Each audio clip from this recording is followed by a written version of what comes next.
এবার আমরা দেখব কপিকলের সৃজনশীলগুলো কিভাবে আসে। দেখো এখানে যে সৃজনশীলটা আছে, এখানে একটা কপিকল, এখানে একটা বস্তুর ভর 90 কেজি আর একটা বস্তুর ভর হচ্ছে 40 কেজি। তাহলে M1 90 কেজি আর M2 40 কেজি। তাহলে এই ক্ষেত্রে দেখো এখানে একটা কন্ডিশন দেওয়া আছে, একটি অজানা বল দ্বারা বস্তুদ্বয়কে ভূমি হতে 6 মিটার উপরে স্থির রাখা হয়েছে। এটা হচ্ছে এই কপিকলটার শর্ত। এখন এই ক্ষেত্রে প্রথম প্রশ্নটা দেখো কি বলা হয়েছে। প্রথম প্রশ্নটা বলা হয়েছে যে বস্তুদ্বয়কে স্থির রাখতে যে অজানা বলটা প্রয়োগ করা হয়েছে সেই বলটা কত, এইটা যদি বের করতে বলে তাহলে আমরা কিন্তু আগের যে ইকুয়েশনগুলো করাইছি সেখানে কিন্তু এরকম কোনো ইকুয়েশন নাই। কিন্তু দেখো এটা খুবই সিম্পল, যদি সেই অজানা বলটা বের করতে বলে, দেখো এটা যদি একটা কপিকল হয় তাহলে অজানা বল দ্বারা স্থির আছে, তাহলে এইখানে অজানা বল দ্বারা স্থির রাখলে এখানে ধরো যে এটা W1 নিচের দিকে কাজ করতেছে এই M1 এর ক্ষেত্রে, আর এইটার ক্ষেত্রে দেখো এই ক্ষেত্রে দেখো বস্তুটার ভর এই ক্ষেত্রে M2টা কম, তাহলে M2 এটার ক্ষেত্রেও দেখো W2টা নিচের দিকে কাজ করতেছে। তাহলে এই ক নম্বর প্রশ্নে যেটা বলছে বস্তুদ্বয়কে স্থির রাখতে হলে প্রথমে বস্তুকে কত বল প্রয়োগ করতে হচ্ছে, এই বলটা যদি আমরা কতটুকু হয়েছে সেটা বের করতে চাই, তাহলে দেখো এটার অ্যান্সার যেটা হবে স্থির রাখতে যে বল প্রয়োগ করছে সেটা যদি F বল হয় তাহলে কতটুকু বল ক্রিয়া করছে, তাহলে এই ক্ষেত্রে এই W1 মাইনাস W2 এটাই হচ্ছে সেই ফোর্স। এই ফোর্সটা আমাদের বের করতে বলা হয়েছে এখানে কত, তাহলে W1 সমান আমরা লিখতে পারি M1 G minus M2 G।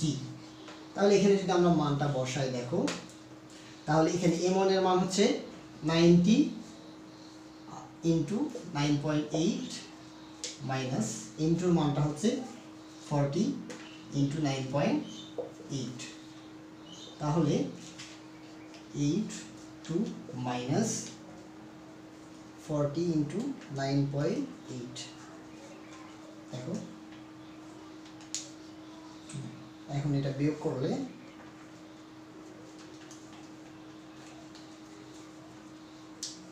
490 Newton. তাহলে দেখো এই বস্তুটাকে এখানে এই দুইটা বস্তুকে 6 মিটার উপরে স্থির রাখতে প্রায় 490 নিউটন বল প্রয়োগ করতে হয়েছে।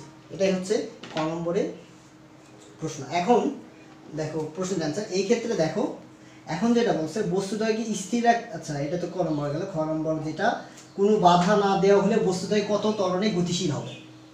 ধরো এখানকার যে বাধা আদায়কারী বলটা 490 নিউটন ছিল, এটা ধরো সরিয়ে নেওয়া হলে যদি বস্তুটা তো অবশ্যই গতিশীল হবে, তখন কত ত্বরণে ধরো এটা নিচে নামবে। তাহলে আমরা কপিকলের ক্ষেত্রে তখন যেটা দেখাইলাম যে শর্তগুলো দেখালাম সূত্রের ক্ষেত্রে, দেখো এই ক্ষেত্রে কিন্তু M1 খ নম্বর যেটা অ্যান্সার, এই ক্ষেত্রে শর্ত কিন্তু কপিকলের ওই ত্বরণ অনুযায়ী এক্ষেত্রে শর্ত হচ্ছে M1 গ্রেটার দেন M2। তাহলে ত্বরণের যে সমীকরণটা হবে এখানে A সমান সমান, যেহেতু M1টা বড় তাহলে M1 মাইনাস M2 আর M1 plus M2 into G, এটাই ছিল হচ্ছে সেই ত্বরণ নির্ণয়ের সমীকরণ। তাহলে এই ক্ষেত্রে দেখো আমরা যদি এখানে মানগুলো বসাই, M1 এর মান হচ্ছে 90 মাইনাস 40, 90 প্লাস 40 ইন্টু 9.8, কারণ এখানে জির মান 9.8। তাহলে এই মানগুলো যদি এখানে বসাই দেখো এটার অ্যান্সার আসে, এটা করলে 3 এটা করলে আসবে দেখো 3.76 মিটার পার সেকেন্ড স্কোয়ার।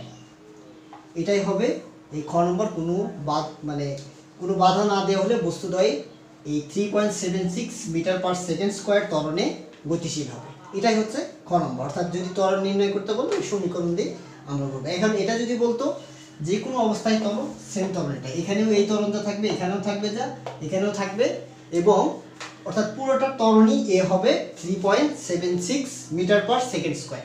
এটা হচ্ছে খ নম্বরের অ্যান্সার আমাদের।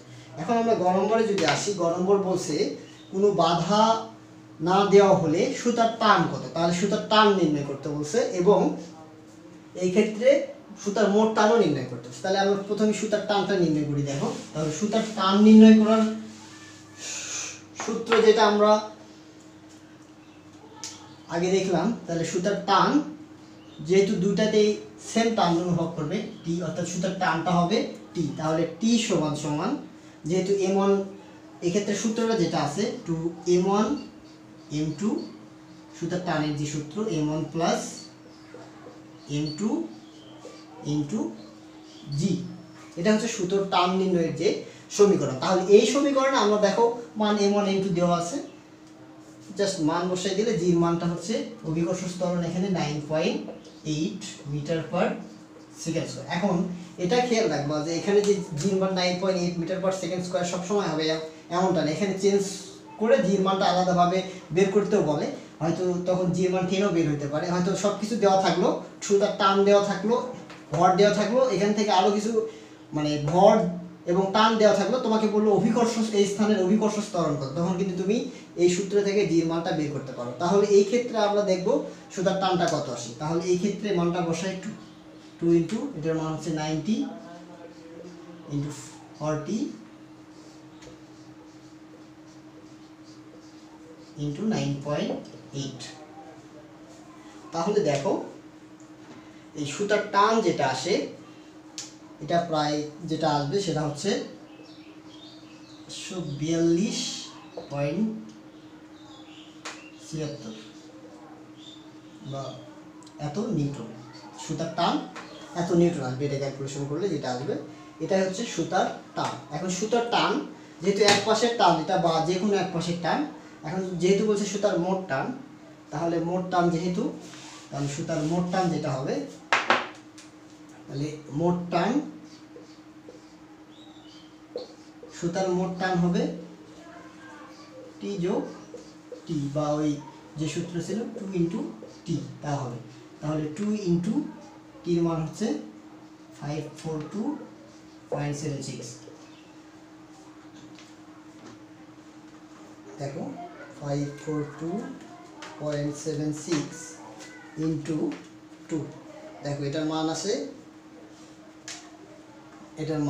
দেখো 1085.52 নিউটন।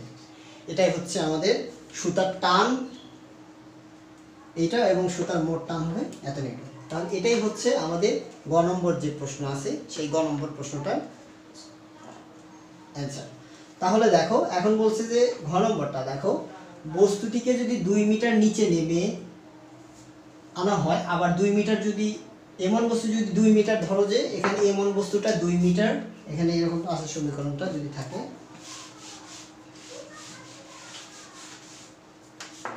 এমন বস্তুকে যদি এখানে যে সমীকরণটা আছে, ধরো এখানে এমন বস্তু এখানে ছিল, এটা এমন ছিল, আর এখানে ধরো m2 ছিল, তাহলে যেহেতু একই সুতা দ্বারা দুইটা বস্তু আছে এখানে ঝোলানো আছে, তাহলে এটা যদি 2 মিটার নিচে এখানে নেমে আসে, তাহলে এই বস্তুটা কিন্তু 2 মিটার উপরে এখানে উঠে যাবে, 2 মিটার উপরে এখানে আসবে, তাহলে এই যে পরিমাণ নামবে এই ঠিক সেই পরিমাণ উঠবে। তাহলে এখানে যে ত্বরণটা আমরা বের করছিলাম, ত্বরণের মান ছিল হচ্ছে 3.76 মিটার পার সেকেন্ড স্কয়ার। তাহলে এই ত্বরণে সে নামবে এবং এই ত্বরণে উপর দিকে 2 মিটার উঠবে। তাহলে বলছে কত মানে 2 মিটার উপরে উঠে এলে বস্তুটার বেগ কত হবে। তাহলে এখানে 2 মিটার নিচে যখন আসলো বা এখানে আসলো, এখানে বেগটা কত হবে, অর্থাৎ 2 মিটার নিচে এলে কত বেগ হবে এবং এই নিচে নামতে কত সময় লাগবে। তাহলে দেখো এখানে যখন বস্তুটা ছিল তখন এর আদিবেগ u=0 মিটার পার সেকেন্ড। তাহলে দেখো এই অবস্থায় যখন এ ছিল তখন এর আদিবেগ ছিল 0 মিটার পার সেকেন্ড, কারণ প্রথমে সে স্থির ছিল, যেহেতু গতিশীল হলো, কত ত্বরণে গতিশীল হলো সেই ত্বরণের মান তো আমরা বের করছি 3.76 মিটার পার সেকেন্ড স্কয়ার। তাহলে এইটুকু আসলো, তাহলে এইটুকুর সরণ যেটা দেওয়া আছে বা এই উচ্চতা দেওয়া আছে 2 মিটার। 2 মিটার আসার পর এখানে শেষ বেগটা কত হয়েছে আমাদের শেষ বেগটা নির্ণয় করতে হবে। তাহলে আদি বেগ উচ্চতা দেওয়া আছে এবং শেষ বেগটা আমাদের নির্ণয় করতে হবে। আর ত্বরণ তো আমরা খ নম্বর প্রশ্নে বের করছি যে কত হয় 3. তাহলে আমরা জানি, দেখো পরন্ত বস্তুর সূত্র অনুসারে ভি স্কয়ার, দেখো খ নম্বর যেটা, তাহলে v square equal to u square plus 2, এখানে কিন্তু জি হবে না যেহেতু এটা এ ত্বরণের নিচের দিকে গতিশীল আছে, তাহলে কিন্তু এখানে জি না দিয়ে আমরা লিখব এ এইচ। তাহলে এটাই হচ্ছে আমাদের সেই সমীকরণ v square equal to u square plus 2aH। তাহলে এই ক্ষেত্রে দেখো আদি বেগ যদি আমরা 0 বসাই তাহলে 0 স্কোয়ার প্লাস দেখো 2 আর ত্বরণের মান হচ্ছে 3.76 ইনটু দেখো উচ্চতা এখানে 2 মিটার দেওয়া আছে 2 মিটার। এখানে যদি 2 মিটার না দেয় অথবা 3 মিটার 5 মিটার যেটাই থাকুক তোমরা এখানে সেই অনুযায়ী কাজ করো।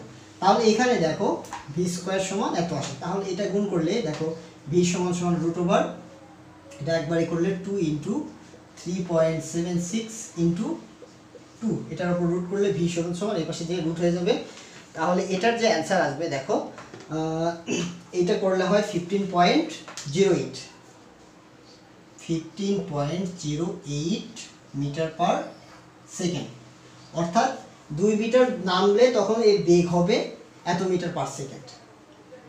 এখন দেখো 2 মিটার নিচে নামতে কত সময় লাগবে। তাহলে এখান থেকে যদি 2 মিটার নিচে নামে তাহলে কত সময় লাগবে। এখানে ত্বরণ আছে আমাদের এইচ এর মান দেওয়া আছে 2 মিটার এবং ইউ আছে এবং ভির মানটা বের করলাম, যদিও ভির মান আর কোনো দরকার নাই এখানে মনে হয়।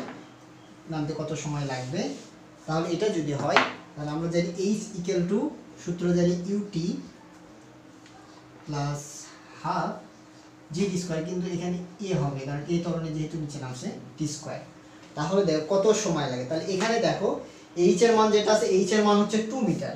তাহলে এইচ এর মানটা আমরা যদি 2 মিটার 2 বসাই এবং ইউ এর মানটা 0 তাহলে 0 ইনটু টি প্লাস হাফ এ এর মানটা তো আমরা জানি এর মান হচ্ছে 3.76 ইনটু টি স্কোয়ার।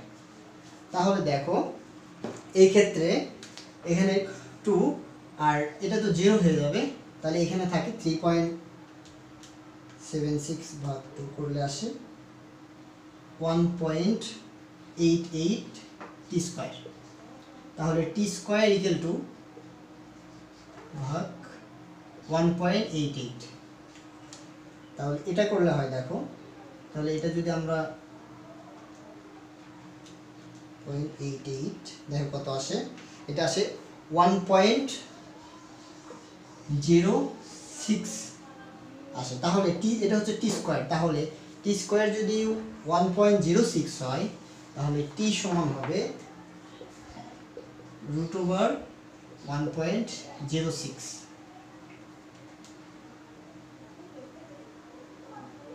দেখো 1 রুট করলে হয় 1.03 সেকেন্ড।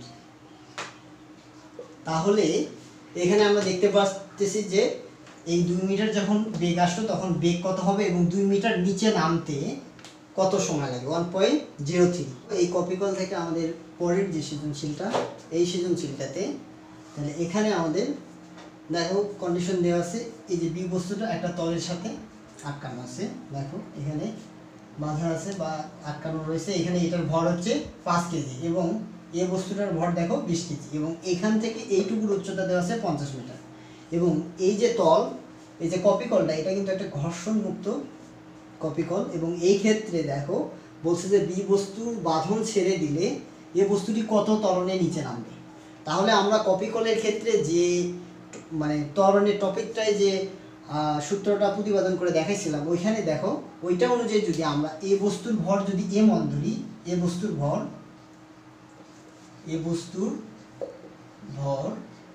m1 ইকুয়াল টু যদি আমরা 20 কেজি ধরি, আবার বি বস্তুর ভর যদি আমরা m2 ইকুয়াল টু 5 কেজি ধরি, তাহলে দেখো দুইটা বস্তু কিন্তু একই সুতা দ্বারাই কিন্তু বাধা আছে এবং শুধুমাত্র বি বস্তুটা কি আছে এখানে একটা তলের সাথে আটকানো আছে। তাহলে এখানে দেখো কোনটার ভর বেশি, এখানে m2 এর ভরটা বেশি এবং m2 এর ভরটা কম এবং m1 এর ভরটা বেশি, অর্থাৎ m2 greater than m1 greater than m2 m1 greater than m2। তাহলে এখানে দেখো যদি m1 গ্রেটার দেন m2 হয় তাহলে সূত্রটা কি হবে, তাহলে সূত্র এখানে ত্বরণটা হবে কত, এখানে বলছে কত ত্বরণে নিচে, তাহলে এই যে এখান থেকে একটা ত্বরণে নিচে নামে আসবে তাহলে এই সূত্র যখন যেটা বেশি হবে সূত্র অনুসারে m1 মাইনাস m2 আর m1 প্লাস m2 ইন্টু জি। তাহলে এই ক্ষেত্রে যদি আমরা m1 এর মানটা বসাই 20 মাইনাস 5 20 প্লাস 5 ইন্টু জি এর মান হচ্ছে 9.8। তাহলে এই মান যদি আমরা বসাই, দেখো এটার মান যত আসে, এটার মান আসবে, এটা যদি ক্যালকুলেশন করো 5 ত্বরণের মান আসবে 5.88 মিটার পার সেকেন্ড স্কয়ার। অর্থাৎ এখানে দেখো এই এ বি বস্তুর বাঁধন যদি আমরা এখান থেকে খুলে দিই, তাহলে দেখো এই এ বস্তুটা এখানে 5.88 মিটার পার সেকেন্ড স্কয়ার ত্বরণে এখানে নিচে নামবে। তাহলে এটাই হচ্ছে ক নম্বর প্রশ্নের যেটা answer, 5.88 metre per second square. তারপরে প্রশ্ন দেখো, বি বস্তুটির বাঁধন ছেড়ে দিলে এ বস্তুটি কত বেগে, এটা যদি ভূমি হয়, কত বেগে ভূমিতে আঘাত করবে এবং বস্তুটির পতনকাল কত হবে। তাহলে এইটুকু পতনকাল বলতে এইটুকু নামতে কত সময় লাগবে। তাহলে আমরা যেহেতু প্রথমে কত বেগে ভূমিতে আঘাত করবে সেটা যদি আমরা বের করি, তাহলে দেখো, তাহলে এখানে ত্বরণের মান আমরা যেটা বের করলাম, ত্বরণটা হচ্ছে 5.88 মিটার পার সেকেন্ড স্কয়ার। তাহলে দেখো এখান থেকে যদি নামে, তাহলে প্রথমে এটা স্থির অবস্থায় ছিল এই জায়গায়, তাহলে এখানকার আদি বেগটা হবে 0, অর্থাৎ আদি বেগ যেটা হবে 0 মিটার পার সেকেন্ড। এবং কত বেগ এখানে এসে শেষ বেগটা কত হবে, এটাই আমাদের বের করতে হবে। তাহলে এখান থেকে সূত্র অনুযায়ী দেখো আমরা যদি দেখি v square equal to u square plus 2a/h। তাহলে এখন যদি আমরা ভির মানটা বসাই, এখানে দেখো অর্থাৎ ভির মানটা যদি ইউ এর মানটা যদি বসাই, তাহলে 0 স্কয়ার প্লাস 2 ইন্টু এর মান হচ্ছে 5.88 ইন্টু এইচ হচ্ছে 50। তাহলে দেখো এখানে ভি স্কয়ার ইকুয়াল কত, অর্থাৎ ভি ইকুয়াল টু যদি রুট ওভার, এটা ক্যালকুলেশন করে দেখো কত আসে। এটা ক্যালকুলেশন করলে আসবে 5.88 ইন্টু 50, এখন 588। এখন এখানে রুট করলে অ্যান্সার আসবে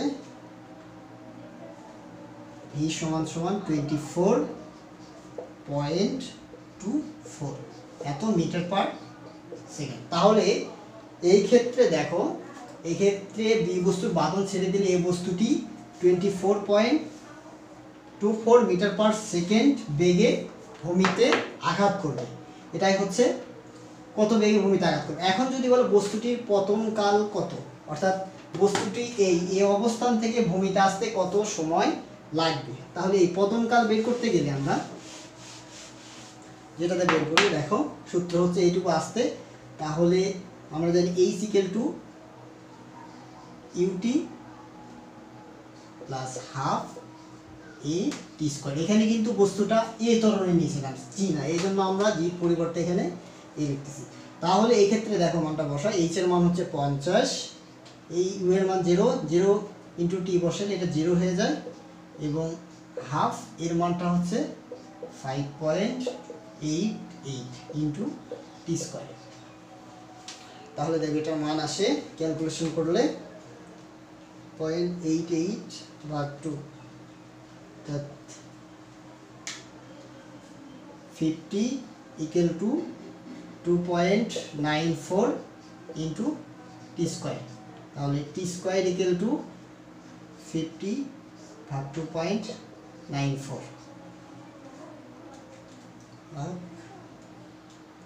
এটা আসে হচ্ছে 17.006। এখন টি সমান যদি আসে, টি সমান রুট ওভার 17.006, তো root over answer equal to দেখো করো 4.12 সেকেন্ড। তাহলে এখানে এ বস্তুটি বেগটা তো আমরা বের করলাম পতনকাল, তাহলে এ বস্তুটির পতনকাল হবে 4.12 সেকেন্ড। এটাই হচ্ছে এই কপিকল থেকে এই ধরনের প্রশ্ন আমাদের দিয়ে থাকতে পারে, এবং আশা করি এরপর থেকে তোমাদের এই বিষয় নিয়ে আর কোনো সমস্যা হবে না।